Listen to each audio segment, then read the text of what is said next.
and there's some folks I was really hoping would be on here. Of course, I can always know the ones who need something, but anyway, they're not here, but maybe they'll watch it later. Who knows? So I'll give y'all the full load. What you do with it is up to y'all. So, we're talking about a subject that a lot of people don't like to talk about.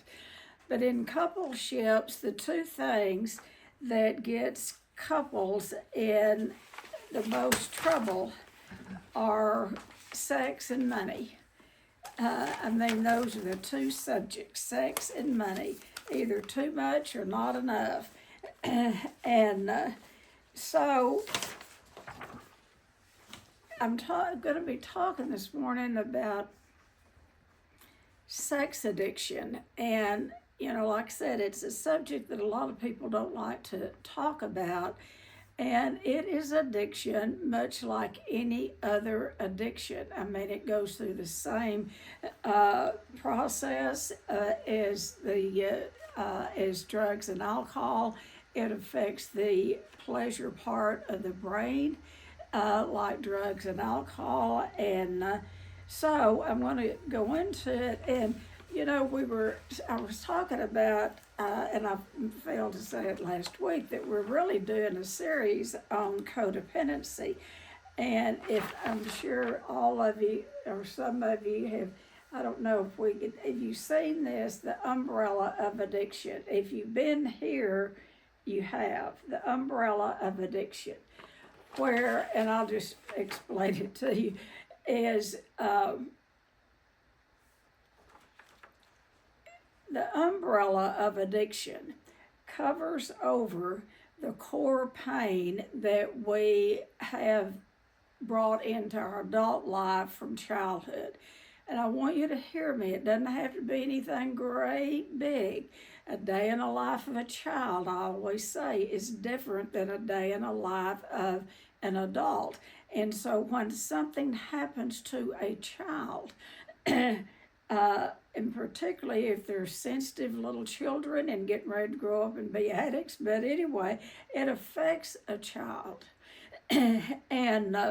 So the core pain is there before the addiction ever starts. Are y'all with me?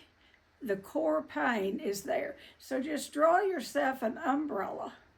I made this up by myself, so I'll give you permission to draw an umbrella with a handle. And then underneath that, put the core pain.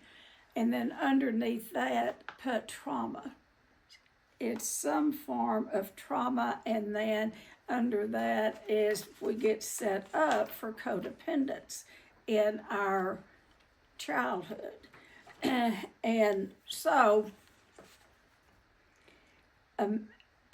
any sort of addiction, now I will tell you, addictions are a freestanding disease of their own. Are y'all with me? It's a disease. It's not a sin, it's not a behavior. Well, it is behavior, but it is a disease. It has a component of a physical component, and then it has a mental and emotional side. And the main part of any addiction lies in that mental and emotional side. It's in between our two ears.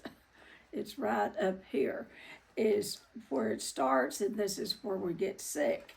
And then it's acted out outwardly. And so those on that umbrella, you can just put this, the substance. These are things that we use to ease that pain, to ease the pain, that core pain and the trauma. And as little kids, we don't know that we're doing that. I started overeating at a very young age, 4 years of age, 4 years old. I found that sugar, food, volume of food, eased the pain that I was carrying. And I grew up in some pretty bad dysfunction. And so food worked for me until it didn't. It worked for many years. But then it got where I couldn't get enough, and I couldn't get enough, and I, ate myself up to almost 300 pounds. So we see food as a substance when it's used as a medicator. Now, food in general is not a substance, but it can be for some people. So on your umbrella there, you can put substance, and the substance is food and alcohol, drugs, caffeine for some people, particularly anorexics. A lot of anorexics abuse caffeine. A lot of people abuse caffeine. And then sugar, you can have a sugar addiction without having a full-blown eating disorder. Can you hear me? You can have a sugar addiction and not be overweight or underweight, but have that addiction to sugar, wanting more. And then nicotine, that's the substance. And then on this other side of your umbrella, there's process addictions that we started discovering in the late 70s, early 80s. And that's work addiction, sex and love addiction, that's what we're going to be talking about today. Porn and sex addiction go together. Gambling addiction, debting and spending, and now in today's time, that internet, social media, self-harm comes under there, codependency, debting and spending. That all comes under, it's anything that we use to take ourselves out of reality. And if you don't have the brain of an addict, it won't work. It doesn't work for normies. They just have to deal with whatever's bothered them.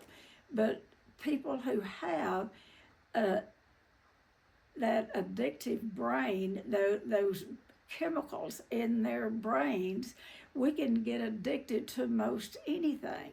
If I do something twice and it feels good, I want to do it. I can get addicted to it.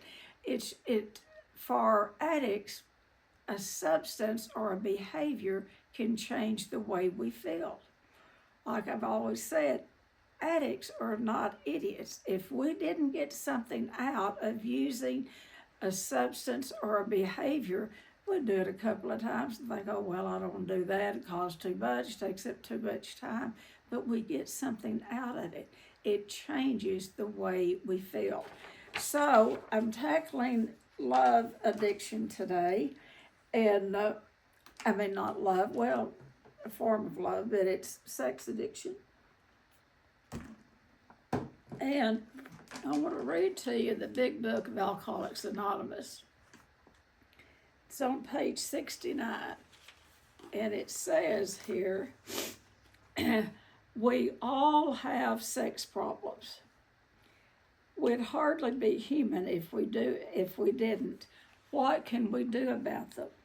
And then it goes on down and it says, we treat sex as we would any other problem. In meditation, we ask God what we should do about each specific matter. The right answer will come if we want it. God alone can judge our sex situation.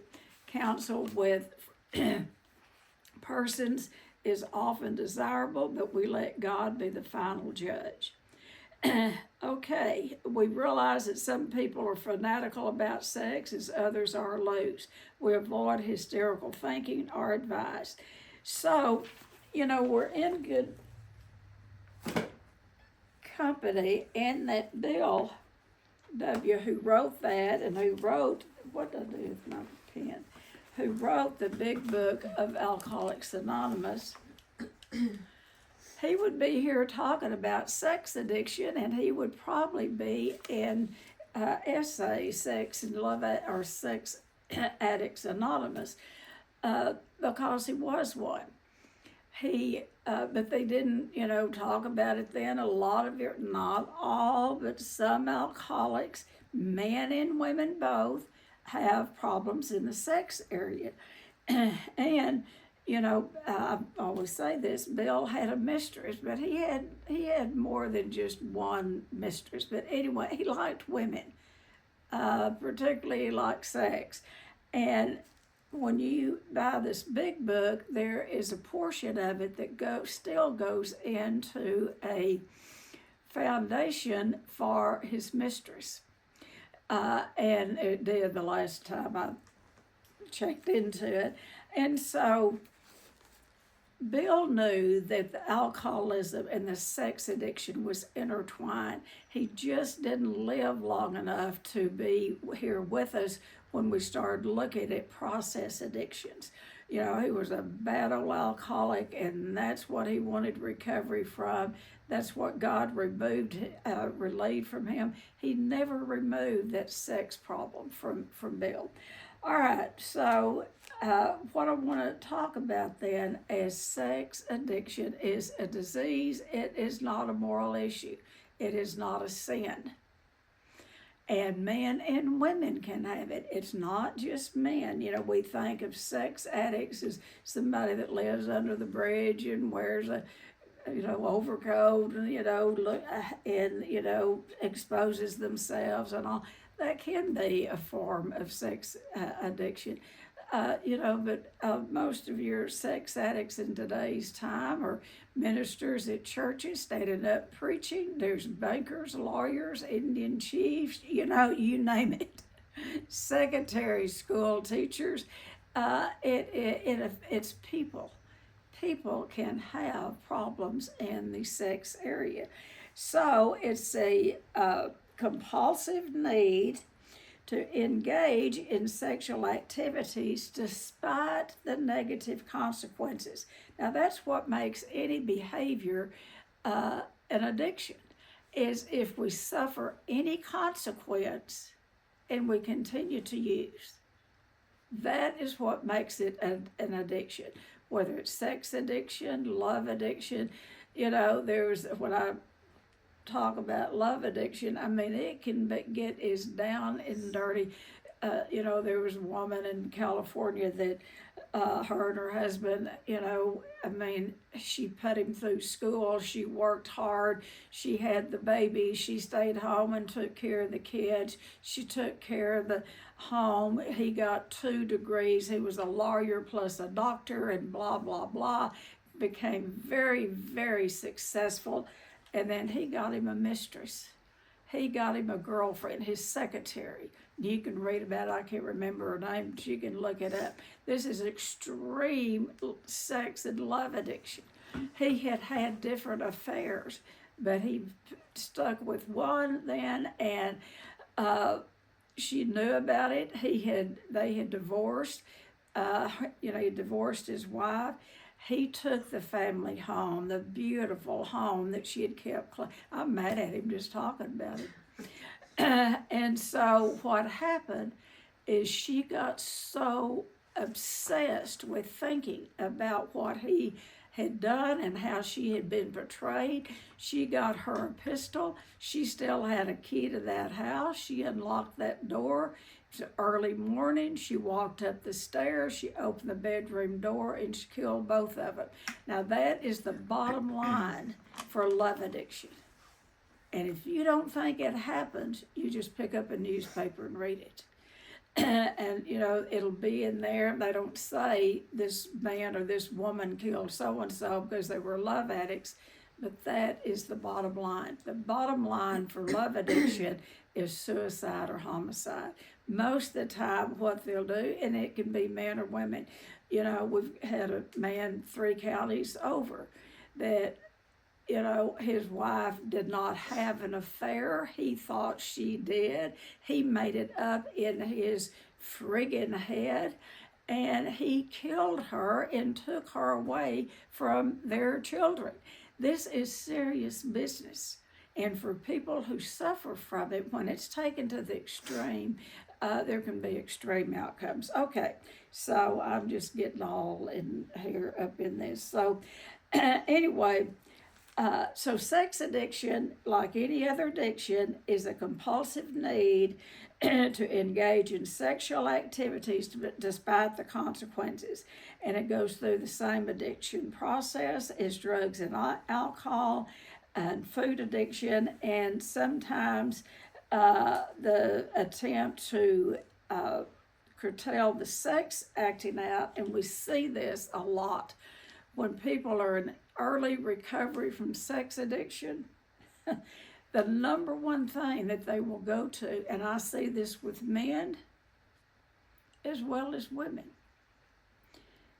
With the women, they usually start with food addiction or obesity, and then they lose the weight and they get to looking good, and then they feel frisky, and maybe, you know, that old guy that they married many years ago doesn't look as good as he did.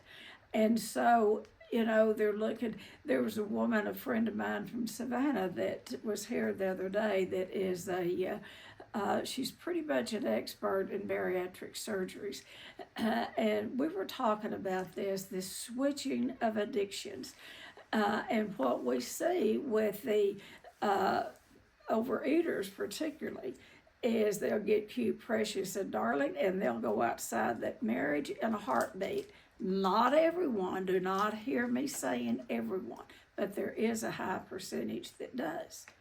And then what your men sex addicts, and I have seen this a lot, what your men sex addicts will turn to when they give up, when they're in recovery from sex, is sugar or food, ice cream. You know, they'll obsess as much over a bowl of ice cream as they did over the sex. So it's that switching of addictions. And if you don't get to the core pain, that up under that umbrella, if you don't get to the core pain and treat it, there's not going to be, I mean, you might get clean and sober from alcohol, you might quit acting out sexually, but you're going to find something to fill up that vacant building on the inside. And that vacant building is taken up by that childhood, some form of abuse. And keep in mind, it doesn't have to be anything great big, or it can be something great big. So food addiction, people will switch off to food addiction. And what sex addiction is, it often involves an inability to control sexual urges, leading to problems in personal, social, and professional life. Through the years, at the treatment center where I treated primarily men, I have heard more about sex than I have ever, that my clients taught me, more than I've ever wanted to know. And the things that that people can get themselves into. And we see it in professional people. We see it in ministers, doctors, well, I've already said that. So anyway, but the sex addiction can lead to problems in your personal life, in your social life, and in your professional life. Love addiction, sex addiction manifests itself in different ways, and these are just some of the ways. I could give you a lot more, but these are some of the ways that sex addiction presents itself. And that is really the number one is excessive pornography. When I say excessive, I hear from men, well, every man uses pornography. I don't believe that, but if you believe it, go for it. I don't know. But anything that you do that presents a problem that you get addicted to becomes an addiction. But pornography, and then you're in pornography, I've never worked with a porn addict yet that it wasn't coupled by masturbation. Now, when that person is married, what that person is doing is betraying their partner, whether it's a man or a husband or wife, they're betraying that partner because they're putting something in the place. they get on those porn sites, and those women do not look like the housewife in the kitchen. They are fluffed up. Their bodies are just look different. And so porn is a big deal in our country. I mean, it is big. And then I've mentioned this before, it's gone down into children, kids are so sharp today on those computers. They can get past those parental lockdowns and all of that. They are much smarter than parents ever thought about being as far as electronics go. We had a kid up in Seattle, could not stop the porn. And I've told you about him. His dad had a big high-tech business, so that kid had the best computer money could buy. And he got into porn, and his dad was a work addict, and he was gone all of the time. And that kid wanted his dad's attention, and so as the dad would walk out the door, he would show him what he was watching, and he said, "I can't stop, Dad." And the dad said, "Here's how you stop," and he closed the computer. He said, "That's how you stop. You just stop it." And one day he showed him some really hardcore stuff, and it got that dad's attention. That dad quit the tech business. He put in a treatment center in the Seattle area for boys 12 to 14 years of age that are into porn and sex addiction. So anyway, I can get off on things. It is prevalent in today's time. And I'll tell you, I can remember in the early 80s, late 70s and early 80s, going down to Austin to this 3-day big training that we'd have down there every summer, and how they first started introducing a little bit about sex addiction, the thought about sex addiction. And they would show us ads, and how you could look at that ad, and if you looked at it close enough, you could see a vagina, you could see a penis, it started years ago, and that would be what kids were watching on TV. Now, you had to be pretty sharp to look at it, to see it. I couldn't see it. The guy next to me showed it to me, because it was put into a TV commercial, and you had to, anyway, I'm off the subject. So it's been around forever, but the recovery has not been. we started talking about sex addiction in the 80s. Okay, so another thing besides the pornography is compulsive masturbation, and and that can be with or without pornography, but this masturbation, it can be, our bodies are sexual bodies. We have sex, and there is a norm. And any sex therapist will tell you the first thing they'll start you on when you go to a sex therapist is, do you masturbate, and how often?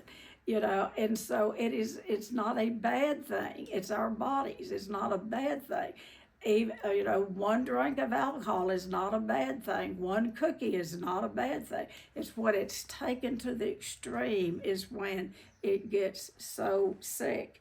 So this masturbation, particularly men, will drive around in their cars and masturbate. They will go to college campuses or anywhere that they'll see women. They won't talk to the women. They'll drive up beside a car full of young women. Anyway, they have been arrested, but most of the time it takes place in their cars, but they go places where there are women, particularly young women, around college campuses. And I could tell you stories that would make your head swim. We've treated some really, really severe sex addicts. And then, so another one is multiple affairs. And then another one is having risky sexual behaviors, and that covers a big span. But those are the four major acting outs. And so the signs of sex addiction is number one, like in any addiction, is the loss of control. The inability to stop or to moderate sexual behavior despite wanting to, despite the consequences.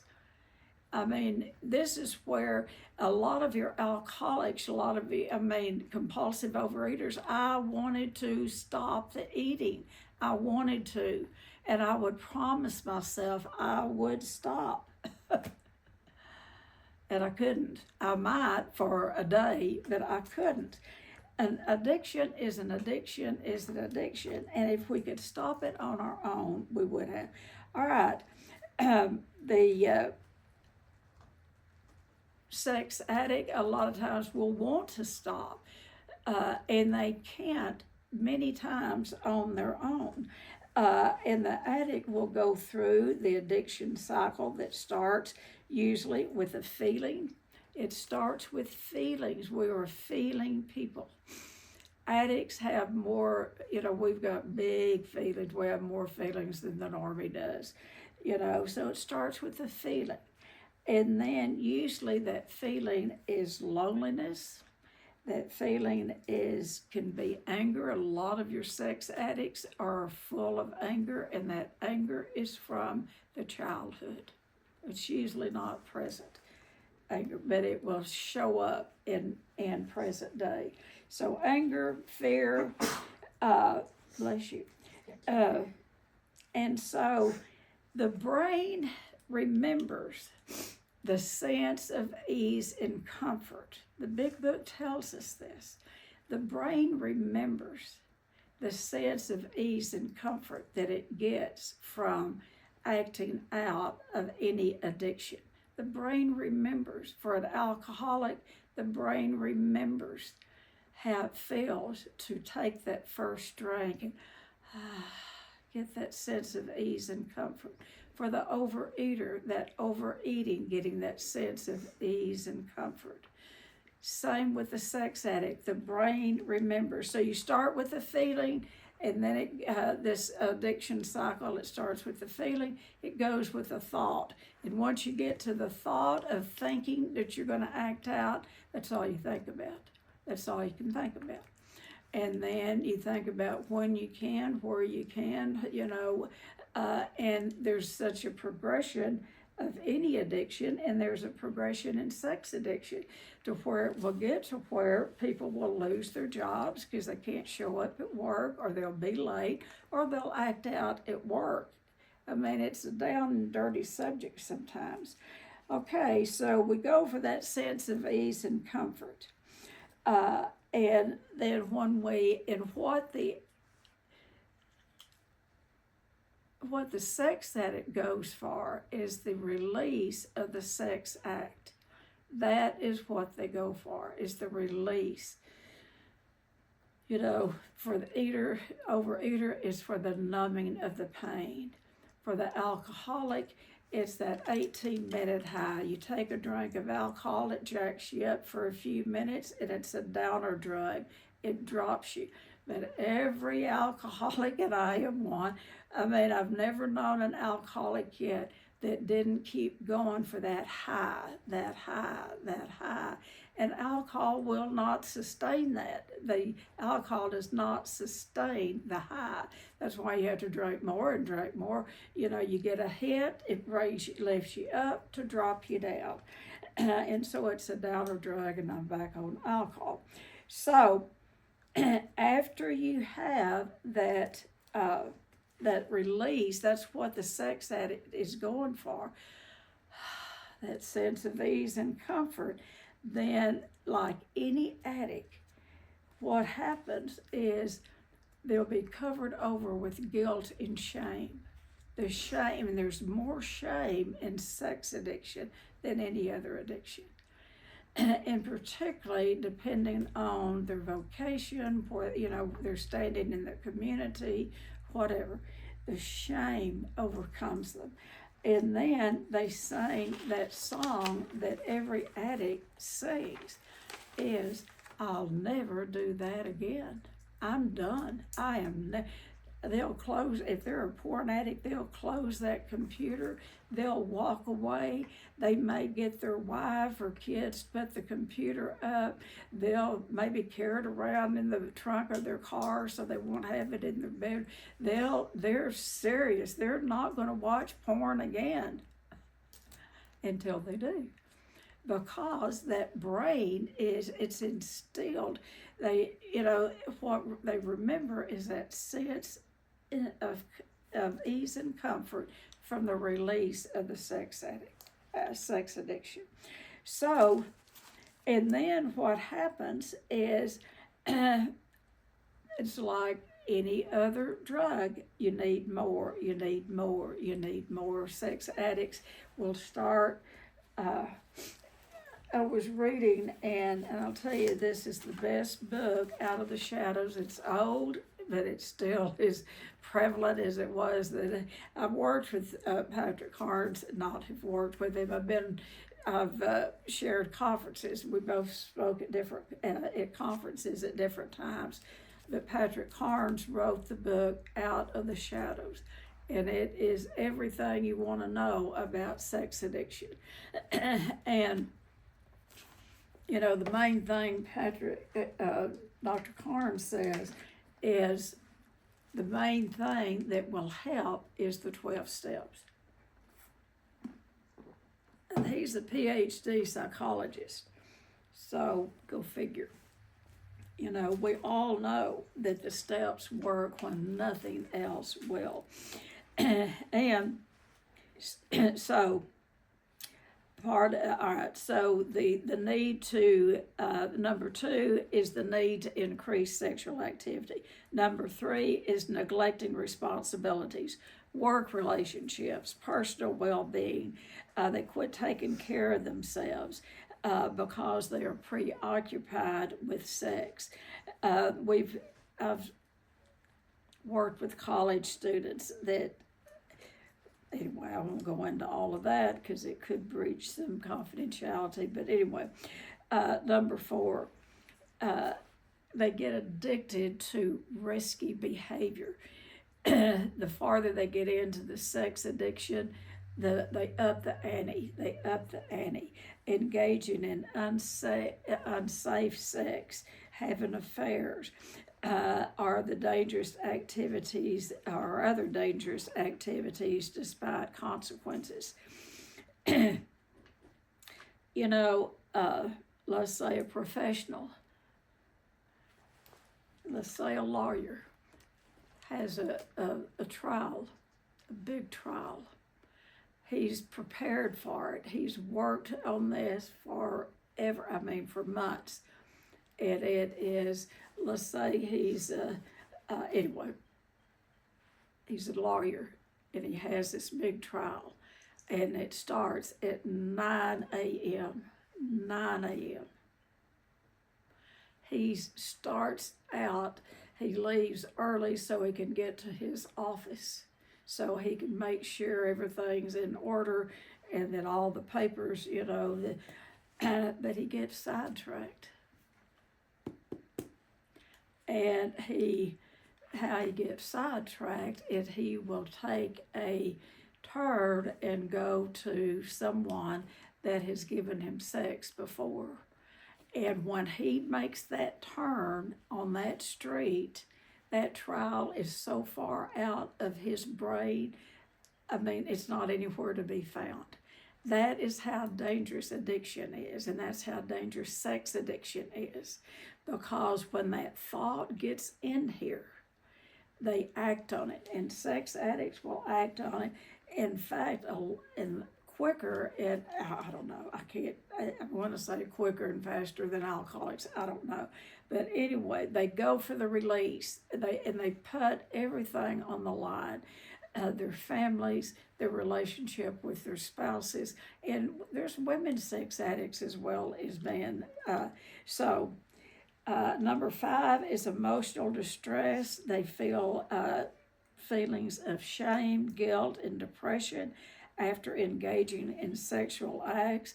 I have worked with people that they've called, and where it's so, where this is back when I could drive, several occasions, I have been called that they had the gun or they had the pills, they were going to kill themselves because they hated themselves so much that they could not stop the acting out sexually. But evidently they wanted to live because they would call me. And I would never go alone. I'd get someone to go with me. If it wasn't, sometimes my husband would go. And I'd go to that house and then talk them down. This is not anything to be made fun of. It is not anything that anyone wants to have. It is an addiction, which an addiction is a disease. Okay, so that emotional distress, and then of course, the preoccupation, that mental obsession. If that lawyer doesn't go, take a detour before he goes to court. He can be right there in that courthouse in the trial, or the teacher can be, teaching her students, or the counselor can be counseling or whatever, and their thoughts go to sex and they have left the room. Once, because it starts in the thinking, that preoccupation, that's that mental obsession, the idea that overcomes all other ideas, and it interferes with the daily life. And, an alcoholic can get drunk on the mental obsession, the mentally drunk, because they get to thinking, about that next drink, and that's all they think about. When I was in my food addiction, all I could think about was that thing I had in the freezer, it's that mental obsession. And so the preoccupation, mental obsession, constant thoughts about sex interferes with daily life. And so the causes, let's talk about the causes of sex addiction. The causes it can be a chemical imbalance in the brain. That's about dopamine and serotonin. Imbalance can create compulsive sexual urges. That's a fact. That doesn't happen in a lot of people. Sometimes it does. But what usually causes sex addicts is past trauma. You can mark it down. There's some form of childhood sexual abuse, neglect, abandonment, or emotional trauma is what contributes to the sexual acting out.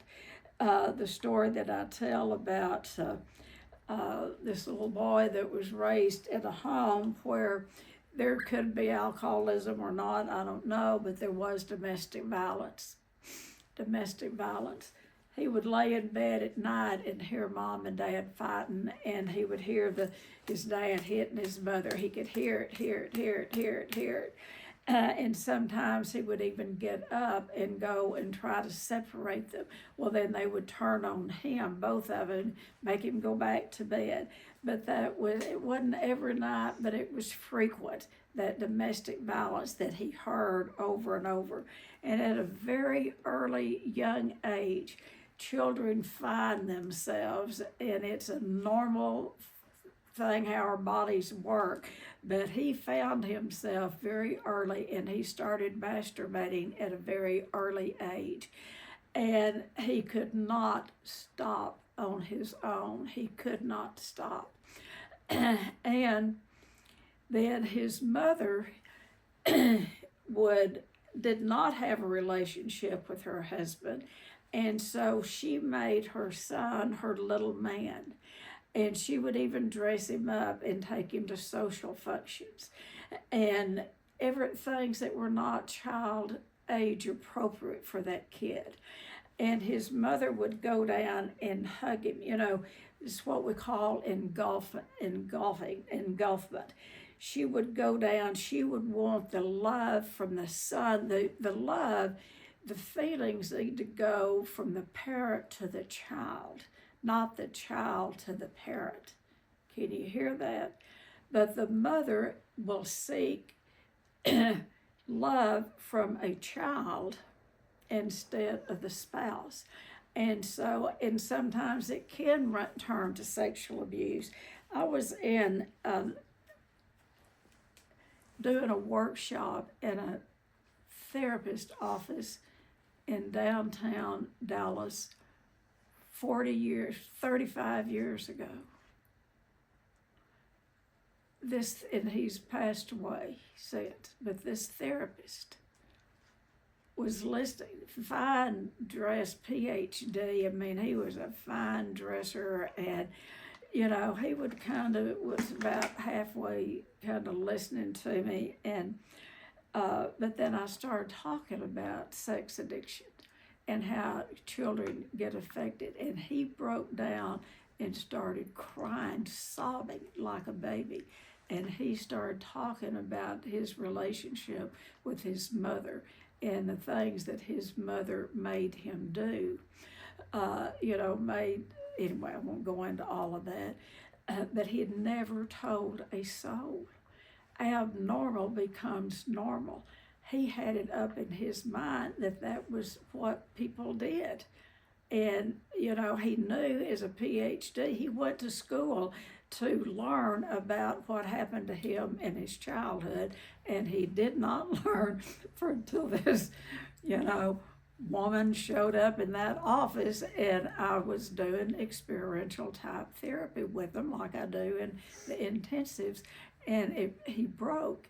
And so what happens when a mother, particularly, and it can happen to a father, but that's a whole different thing, but for the mother to not have a emotional relationship with the dad, so she'll go to the son, and it's like engulfing, and they go down and they take that child and hold that child close, and that child will begin to not like his mother or women in general. Many of your sex addicts, now I'm not saying all, but many of your sex addicts don't even like women. My father was a sex addict. He did not have any positive regard for women, but he loved sex. My sister and I would always say he had a split personality. He loved sex, but he hated women. He had no use for women.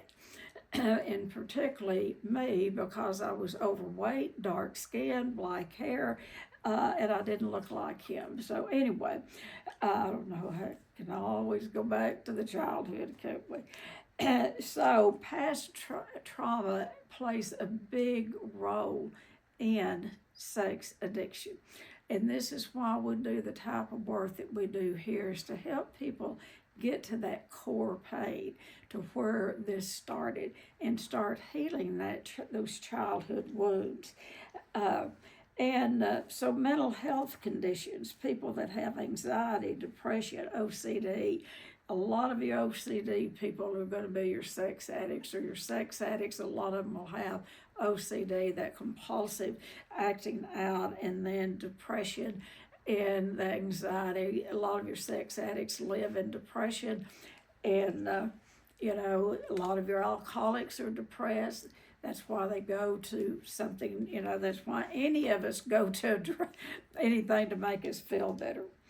And then number 4 is learned behavior. If they have early exposure to unhealthy environment and reinforce addictive behavior, children can be, and if y'all do it, go for it, it's none of my business. But I do not think it's appropriate for adults to walk around nude in front of children, because children compare their bodies to an adult's bodies, and it's not the same, and children make up that there's something wrong with their body because it doesn't look like their parents. I'm very much against that, but anyway, if you do it, that's your deal. And some people think that it's teaching children. I think it's teaching them about sex addiction, but anyway. And then also, children do not ever, ever, ever need to witness their parents having sex. Now, sometimes, they'll walk in on them or something, but I've worked with people where it's just, they leave their bedroom door open. I don't know.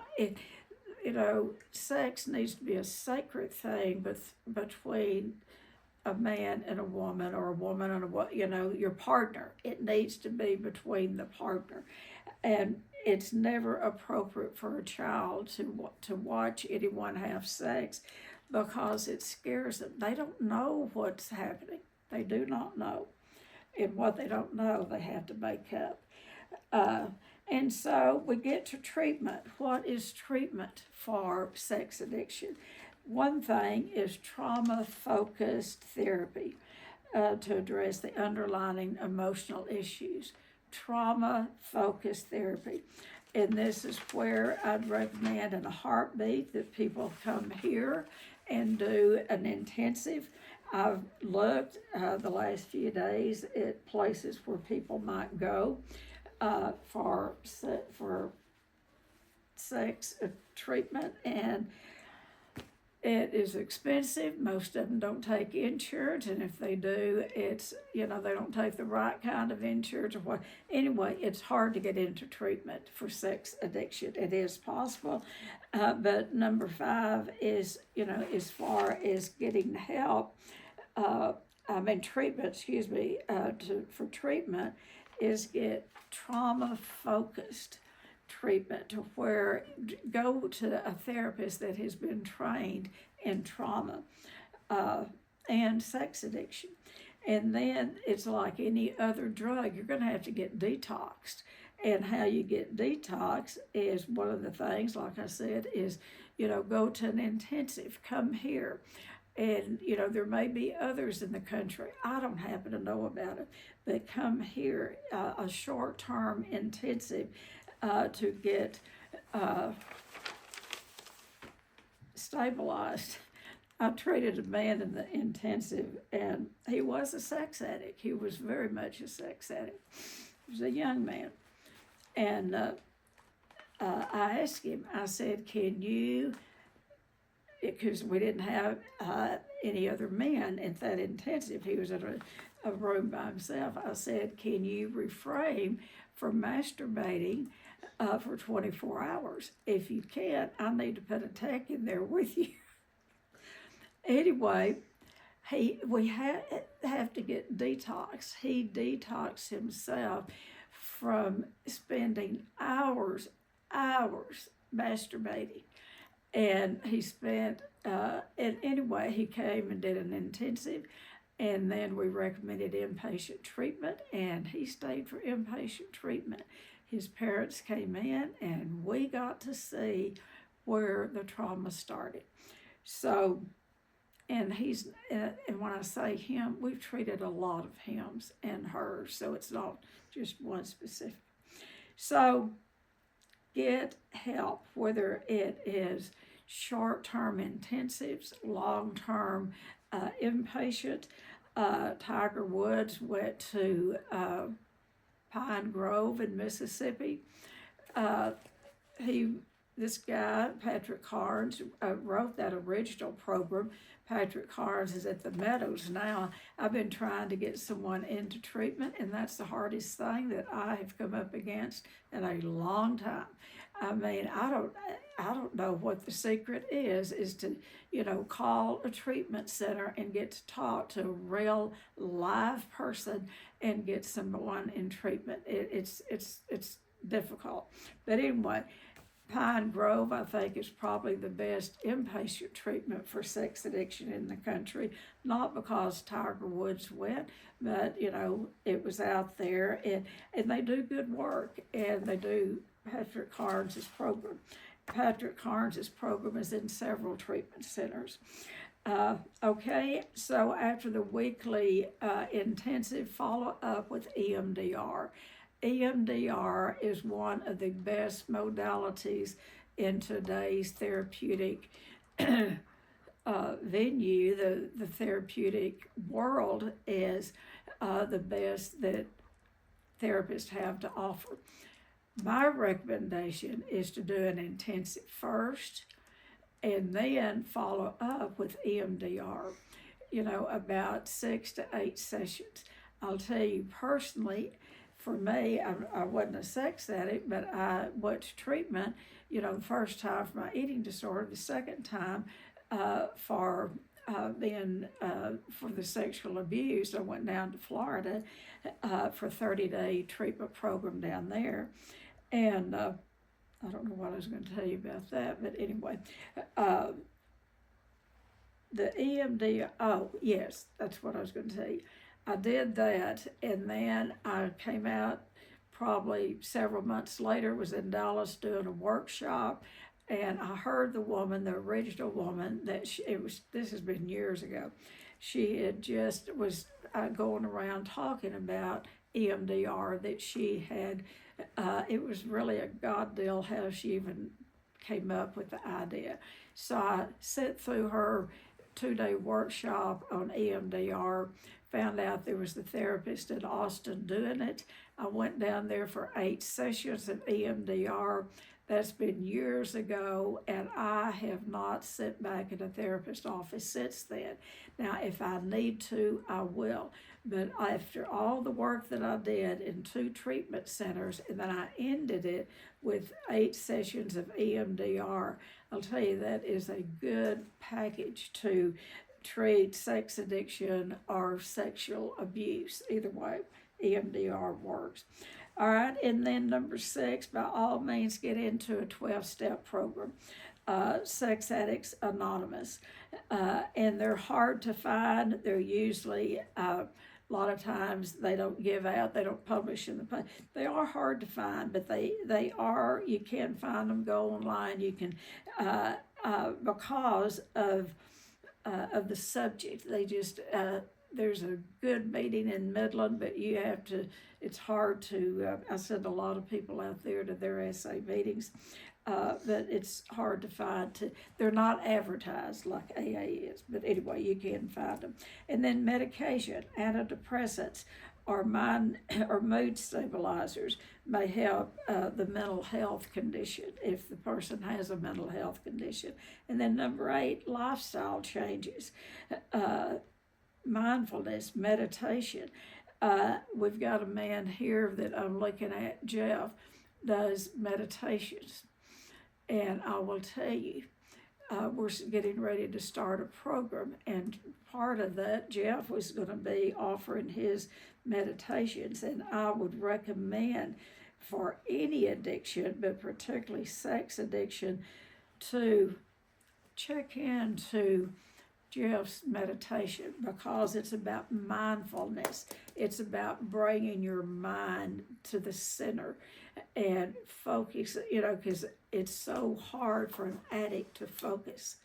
And so it's about, and Jeff can help you with the mindfulness, helping you to focus. And then also that will help you avoid triggers. Jeff could help you in that area. I'm putting a lot on you, Jeff, but I know you're capable of doing this. He's good at what he does. I'm going to briefly go through this. It's interesting. I wrote 4 pages about the sex addict and 1 page about the co-sex addict. The co-sex addict gets as sick, if not sicker, than the sex addict ever thought about being. They get emotionally sick, mentally ill, because they don't have a release or a relief. It is codependency in sex addiction. It's a person in a relationship with a sex addict who develops unhealthy coping mechanisms. That's what a co-sex addict is. And then they have enabling behaviors, the covering up. They make excuses for the addict. They tolerate the addict's actions. Number 2, they have that obsessive monitoring. It's like they monitor the addict like they're under a microscope. It's like they take on that it's their job, and that's what we do with any addict.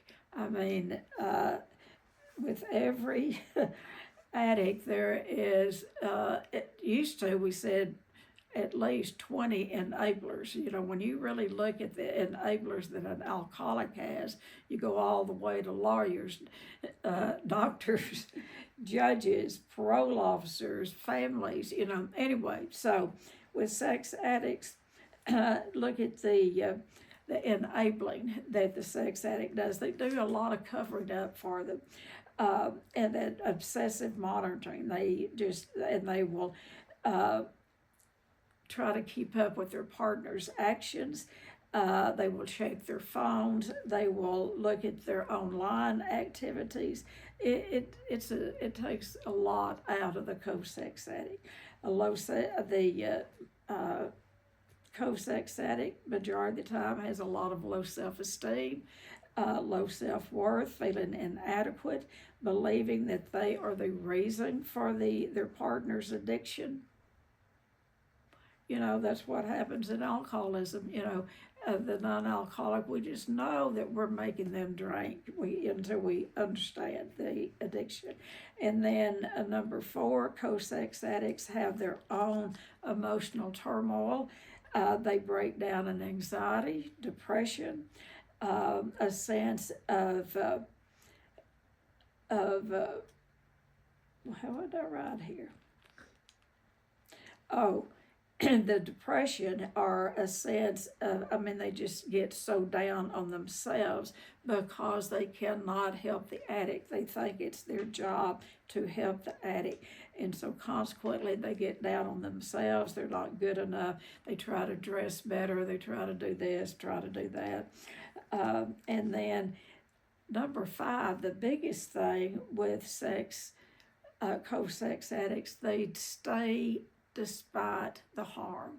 They stay in relationships despite the harm, staying in a relationship even when it causes sickness in themselves and their own significant emotional and psychological pain.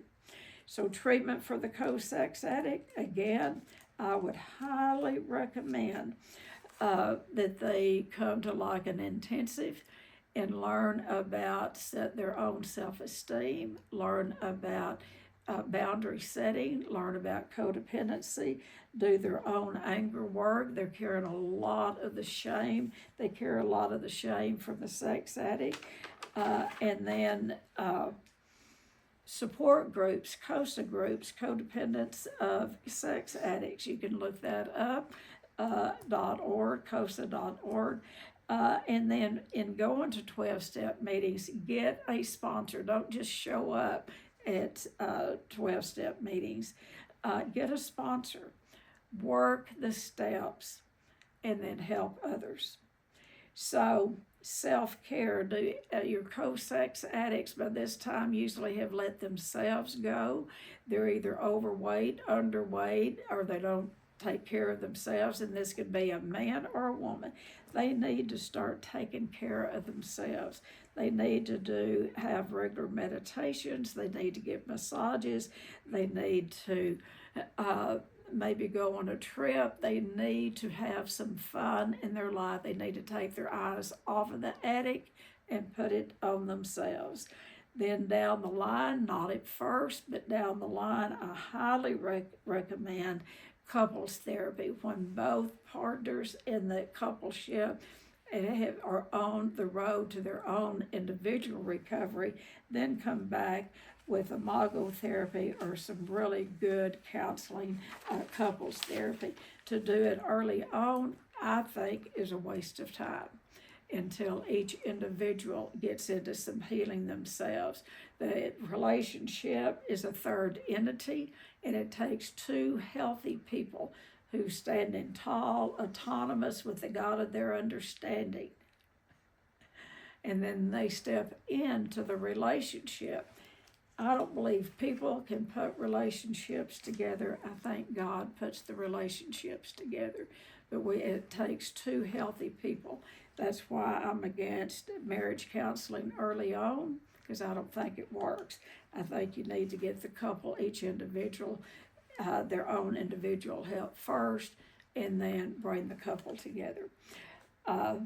unless there is homicide, suicide threats, or they're ready to get divorced. Then have some meetings just to see where the coupleship is. So anyway, that's what I have. I could go on and on.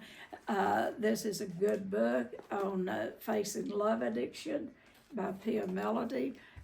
This is wonderful for sex addicts, and I would recommend any family member read Out of the Shadow. He also has a book out for co-sex addicts. So educate yourself. Bottom line, educate yourself, because you're dealing with something. If you're dealing with a sex addict, living with a sex addict, where you're man or woman, y'all want me to say sex addict one more time? But anyway, if you're dealing with sex addiction in your home, get help. Get yourself help. And then, and if you're the co-sex addict, get off of their back, get out of their way, and go on with your own life. Quit focusing on the addict, because when you're focusing on the addict, they are having to use to get back at you. They're so mad at you for focusing on them and nagging them to death and being on their backs all the time. They drink, or they get out and will act out sexually at you. I mean, so get off of their back. Get off of their back. Quit nagging them. Get off their back. Get out of their, and it doesn't mean you have to leave. I'm not telling people to divorce or to separate. Just get out of the addict's way, because when you get out of their way, let them get as sick as they need to get in order to say, I need help.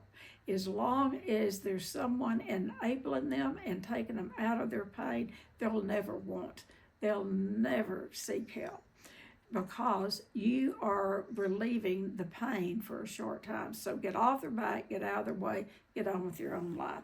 All right, that's what I have about sex addiction and co-sex addiction. I've taken up a lot of time. It is a big subject, and I hope you've gotten something out of it. Who would like to talk? Question?